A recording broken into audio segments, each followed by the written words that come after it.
मित्रों, किसी भी व्रत में अगर आप उसका कथा नहीं श्रवण कर रहे हैं तो आपको उस व्रत का आधा ही फल मिलता है। जैसे कि अभी आ रही है 14 तारीख को षटतिला एकादशी। आप सब समझ रहे होंगे एकादशी के बारे में मैं बता रही हूँ। षटतिला एकादशी है, उस दिन आप व्रत तो करेंगे ही। मकर संक्रांति भी है, जिसकी बहुत ढेर सारी शुभकामनाएं आपको दे रही हूँ। राधे राधे मित्रों, मैं हूँ रीना शुक्ला और मेरे चैनल मेरो वृंदावन में आप सभी का स्वागत है। तो देखिए, मैं ये कहना चाह रही हूँ कि किसी भी व्रत को आप करिए तो उसका कथा आपको श्रवण करना विशेष फलदायी होता है और उस व्रत का पूरा लाभ आपको मिलता है जब आप उस कथा के विषय में सुनते हैं, जानते हैं और हुकारी भरते हैं तो भगवान आपका कल्याण करते हैं। तो यहाँ पर षटतिला एकादशी की कथा के विषय में मैं आपको बता रही हूँ। देखिए, किसी गांव में एक ब्राह्मणी रहती थी। ब्राह्मणी बहुत पूजा पाठ करती थी। श्री ठाकुर जी महाराज को नहलाना, धुलाना, पुष्प चढ़ाना, उसके बाद धूप, दीप, दिया सब कुछ करना। हर समय श्री ठाकुर जी की पूजा में लगी रहती थी और मंत्र जाप भी करती थी, माला का जाप भी करती थी। सब कुछ भगवान के प्रति उसका बहुत ही ज्यादा प्रेम और निष्ठा था। लेकिन एक बात थी, उसमें पूजा पाठ तो बहुत ज्यादा था, सत्कर्म बहुत था, लेकिन वो कभी दान नहीं करती थी। किसी भी जो द्वार पे कोई भी आ जाए, किसी भी याचक को उसने कभी भी कुछ भी नहीं दिया। बल्कि अगर कोई आ भी जाता था कुछ भी मांगने के लिए तो उसे गुस्सा करके अपने दरवाजे से भगा देती थी। तो ऐसा करती थी, लेकिन कभी भी उसने दान नहीं किया। भगवान को एक दिन बहुत चिंता हुई कि पूजा पाठ तो ये बहुत करती है लेकिन दान नहीं करती है, तो इसके शरीर की मुक्ति कैसे होगी। भगवान तो सब कुछ जानते हैं ना, और उन्हें हमारी जितनी चिंता होती है ना उतना किसी को नहीं हो सकती, आपको तो पता ही है। तो भगवान उसकी परीक्षा लेने के लिए उसके दरवाजे पे एक भिखारी का वेश धारण करके आ गए, याचक बन के मांगने लगे। तो उसने देखा, ब्राह्मणी ने, कि एक भिखारी आया हुआ है। तो वो बहुत ज्यादा गुस्से में आई और राख और मिट्टी रखी हुई थी, वही लेकर वो भगवान के पात्र में उसने डाल दिया। चूंकि उसने मिट्टी और राख डाल दिया, इसकी वजह से उसका दान तो हुआ, क्योंकि दान पात्र में उसने कुछ दिया। अगर हम डांट कर, गाली देकर भगा दे रहे हैं तो भी हम उसको कुछ दे दिए। हम डांट दिए, हम गाली दे दिए तो हम कुछ दे दिए। तो उसी प्रकार से उसने अनाज न दे करके, पैसा वगैरह न दे करके मिट्टी और राख दे दिया। भगवान चले गए।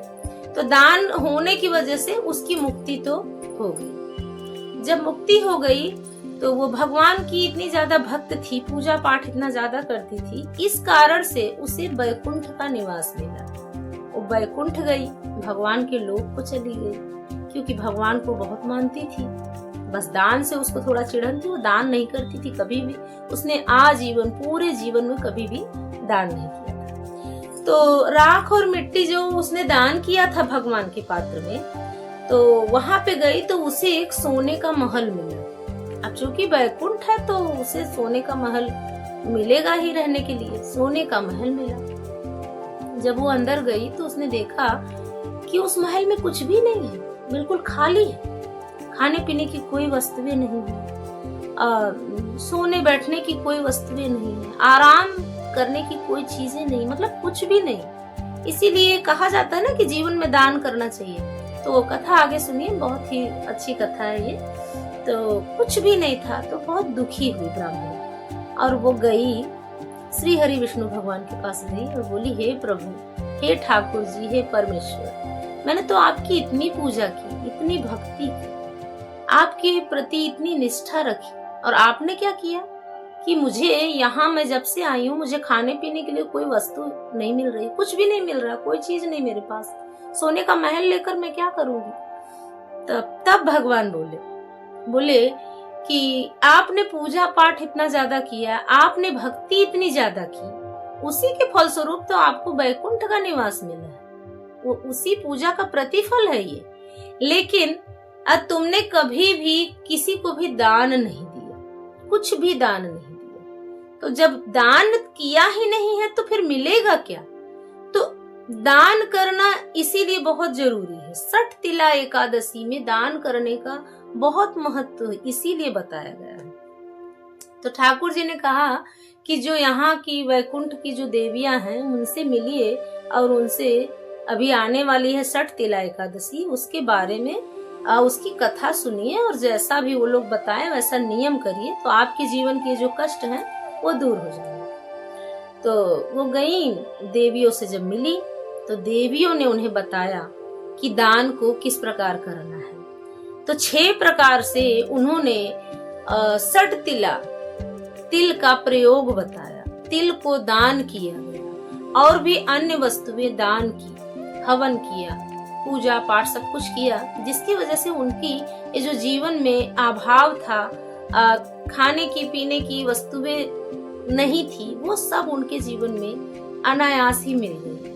तो देखिए दान का इतना बड़ा महत्व है। अगर इस लोक में या परलोक में भी जो चीजें आपको चाहिए वो आप यहाँ दान करिए। दान बहुत ज्यादा नहीं कि नहीं मैं बता रही हूँ कि आप बहुत बड़े रूप में करिए, नहीं, जितना हो सके उतना ही करिए। अपनी कमाई का जो 10वां हिस्सा है वो निकाल के आपको दान अवश्य करना चाहिए, वो आपका सुरक्षित होता है। देखिए जो आप फिक्स डिपॉजिट रखते हैं ना, जो बैंक में रखते हैं ना, वो तो आपका यहीं पे खत्म हो जाने वाला है, लेकिन ये जो दान है ना, ये दान एक फिक्स डिपॉजिट है।